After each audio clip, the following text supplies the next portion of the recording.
नमस्कार साथियों, स्वागत है आपका आपके अपने YouTube चैनल मेंस एजुकेशन में। आज के इस वीडियो में हम सीखेंगे रस किसे कहते हैं, इसके अलावा रस कितने प्रकार के होते हैं और वर्तमान में कितने रस हैं। साथियों, ये NCERT हिंदी से रिलेटेड हमारा महत्वपूर्ण टॉपिक है जो कि कक्षा 10वीं, 11वीं और 12वीं के विद्यार्थियों के लिए काफ़ी महत्वपूर्ण है। आप वीडियो को अंत तक ज़रूर देखें क्योंकि तभी आपको पता चलेगा कि रस क्या है, साहित्य में रस किसे कहते हैं और इसके कितने प्रकार होते हैं और वर्तमान में कितने प्रकार हैं। सबसे पहले आप देखिए, रस सिद्धांत भारतीय काव्य शास्त्र का अति प्राचीन और प्रतिष्ठित सिद्धांत है। अब इसमें यहाँ पर एक चीज़ और सामने आ रही है, काव्य शास्त्र। साथियों, काव्य किसे कहते हैं तो आप समझें कि रसात्मकम वाक्यम काव्यम, अर्थात रसयुक्त वाक्य ही काव्य है। रस सिद्धांत भारतीय काव्य शास्त्र का अति प्राचीन और प्रतिष्ठित सिद्धांत है।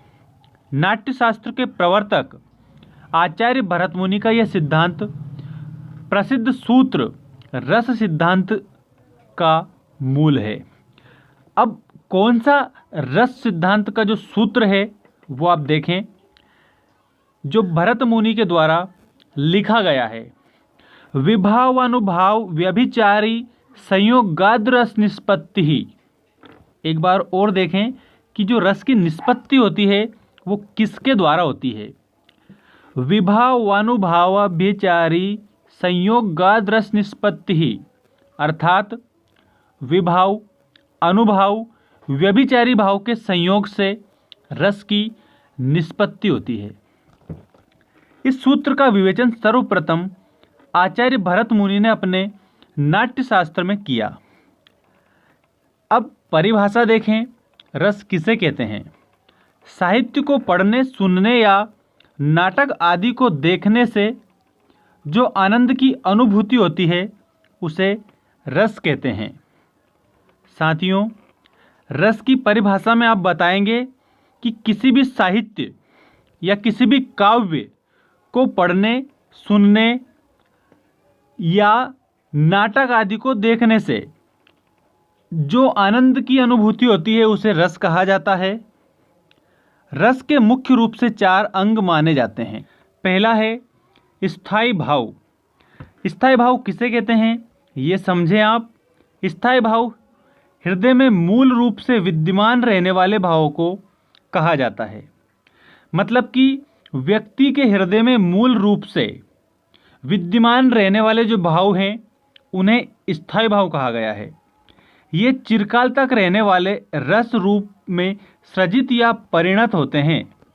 कहने का अर्थ क्या है कि ये चिरकाल तक रहने वाले, मतलब अंत समय तक रहने वाले, तथा रस रूप में सृजित या परिणत होते हैं।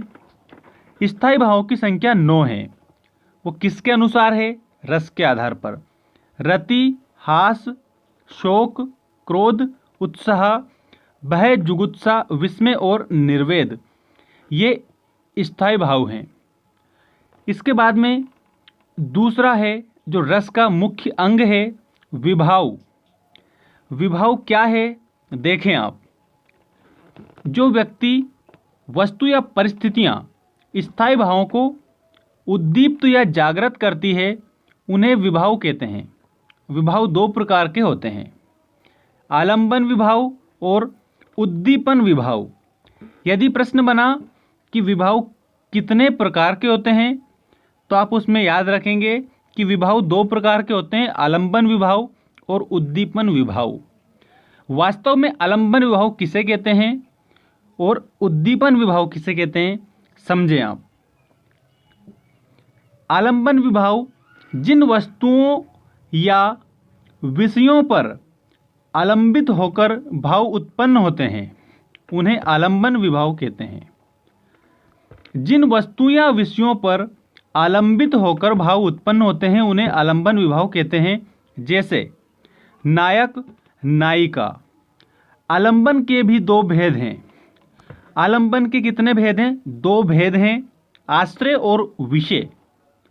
साथियों, आलंबन जो विभाव है इसके दो भेद हैं, आश्रय और विषय। आश्रय किसे कहते हैं समझे? जिस व्यक्ति के मन में रति आदि भाव उत्पन्न होते हैं उसे आश्रय कहते हैं। इसके बाद में आलंबन विभाव का दूसरा जो भेद है वो है विषय। जिस वस्तु या व्यक्ति के लिए, किसके लिए? जिस वस्तु या व्यक्ति के लिए आश्रय के मन में भाव उत्पन्न होते हैं उसे विषय कहते हैं। जिस व्यक्ति या वस्तु के लिए आश्रय के मन में भाव उत्पन्न होते हैं उसे विषय कहते हैं। अब इसके बाद में आता है उद्दीपन विभाव। आलंबन के बाद में क्या आता है? उद्दीपन विभाव। अब उद्दीपन विभाव देखें क्या है। उद्दीपन विभाव आश्रय के मन में भावों को उद्दीप्त करने वाले विषय की बाहरी चेष्टाओं और बाहरी वातावरण को उद्दीपन विभाव कहते हैं। साथियों, उद्दीपन विभाव का अर्थ है कि आश्रय के मन में भावों को उद्दीप्त करने वाले विषय की बाहरी चेष्टाएं और बाहरी वातावरण। जैसे शकुंतला को देखकर दुष्यंत के मन में आकर्षण भाव उत्पन्न होता है। किसको देखकर? शकुंतला को देखकर दुष्यंत के मन में आकर्षण भाव उत्पन्न होता है, मतलब रति भाव उत्पन्न होता है। उस समय शकुंतला की शारीरिक चेष्टाएं तथा वन का सुरम्य मादक और एकांत वातावरण दुष्यंत के मन में रति भाव को और अधिक तीव्र करता है। अतः यहाँ शकुंतला की शारीरिक चेष्टाएं तथा वन का एकांत वातावरण आदि को उद्दीपन विभाव कहा जाएगा। इसके बाद में आता है अनुभाव। अभी हमने क्या देखा? आलंबन विभाव और उद्दीपन विभाव। अब इसके बाद में आता है अनुभाव। आलंबन तथा उद्दीपन के द्वारा आश्रय के हृदय में स्थायी भाव जागृत या उद्दीप्त होने पर आश्रय में जो चेष्टाएं होती है उन्हें अनुभाव कहा जाता है। अनुभाव 4 प्रकार के माने गए हैं। अनुभाव कितने प्रकार के माने गए हैं तो आप उसमें बताएंगे कि अनुभाव 4 प्रकार के माने गए हैं। कायिक, मानसिक, आहार्य और सात्विक। सात्विक अनुभाव की संख्या 8 है जो निम्न प्रकार हैं: स्तंभ, स्वेद, रोमांच, स्वरभंग, कंप, विवरणता मतलब कि रंगहीनता, अक्षु और प्रलय मतलब संज्ञानहीनता मतलब संज्ञाहीनता। इसके बाद में अनुभाव के बाद आता है संचारी भाव। संचारी भाव क्या है ये समझिए आप। आश्रय के चित्त में उत्पन्न होने वाले अस्थिर मनोविकारों को संचारी भाव कहते हैं। परिभाषा में समझे आपके आश्रय के मन में, आश्रय के चित्त में उत्पन्न होने वाले जो अस्थिर मनोविकार होते हैं उन्हें संचारी भाव कहते हैं। इनके द्वारा स्थायी भाव और तीव्र हो जाता है।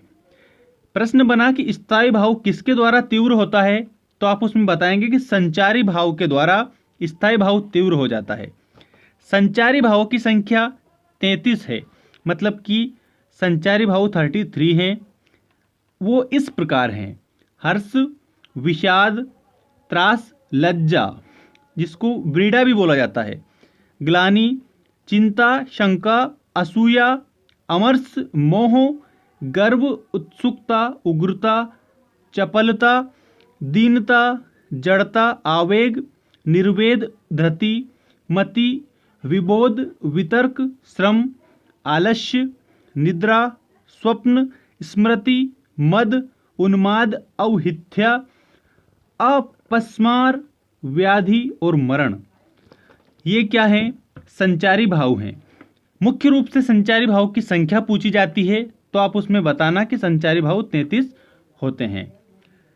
आचार्य देव कवि ने छल को 34वां संचारी भाव माना है। ये आप नोट डालकर आप लिख सकते हैं कि आचार्य देव ने 34वां संचारी भाव किससे माना है, तो आप उसमें लिखेंगे छल को माना है। अब इसके बाद में आता है रस के प्रकार। मुख्य रूप से जो रस हैं वो कितने प्रकार के होते हैं और किसने इन रस के प्रकार का उल्लेख किया है, ये हम सीखेंगे। रस के प्रकार। आचार्य भरत मुनि ने नाटकीय महत्व को ध्यान में रखते हुए 8 रसों का उल्लेख किया है। आचार्य भरत मुनि के अनुसार कितने रस हैं? 8 रस हैं। श्रृंगार, हास्य, करुण, रौद्र, वीर, भयानक, विभत्स एवं अद्भुत। इसके बाद में आचार्य मम्मट और पंडित राज जगन्नाथ ने रसों की संख्या 9 मानी है। आचार्य मम्मट और पंडित राज जगन्नाथ के अनुसार रसों की संख्या 9 है। वो इस प्रकार हैं: श्रृंगार, हास्य, करुण, रौद्र, वीर, भयानक, विभत्स, अद्भुत और शांत। इसके बाद में आता है आचार्य विश्वनाथ ने वात्सल्य को 10वां रस माना है। वात्सल्य को 10वां रस मानने वाले व्यक्ति का नाम आचार्य विश्वनाथ है। तथा रूप गोस्वामी ने मधुर नामक 11वें रस की स्थापना की, जिसे भक्ति रस के रूप में मान्यता मिली है। ये आप विशेष रूप से ध्यान रखें कि जो 11वां रस है वो उसकी स्थापना किसने की? तो रूप गोस्वामी ने 11वें रस, जिसका नाम है मधुर रस, उसकी स्थापना की है, जिसे वर्तमान में भक्ति रस के रूप में मान्यता मिली है।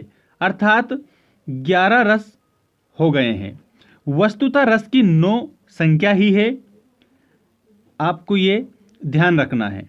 वस्तुतः जो रस हैं उनकी संख्या 9 ही है, लेकिन अगर पूछा जाए कि अभी किस रस को सम्मिलित किया गया है, तो आप उसमें बताएंगे कि उसको भक्ति रस को सम्मिलित किया गया है, जो रूप गोस्वामी ने मधुर नामक 11वें रस की स्थापना की, जिसे भक्ति रस के रूप में ही जाना जाता है। अगले वीडियो में आपको बताया जाएगा सभी रस, जैसे कि श्रृंगार, हास्य, करुण, रौद्र, वीर, भयानक, विभत्स, इनकी परिभाषा और कुछ महत्वपूर्ण उदाहरण। धन्यवाद।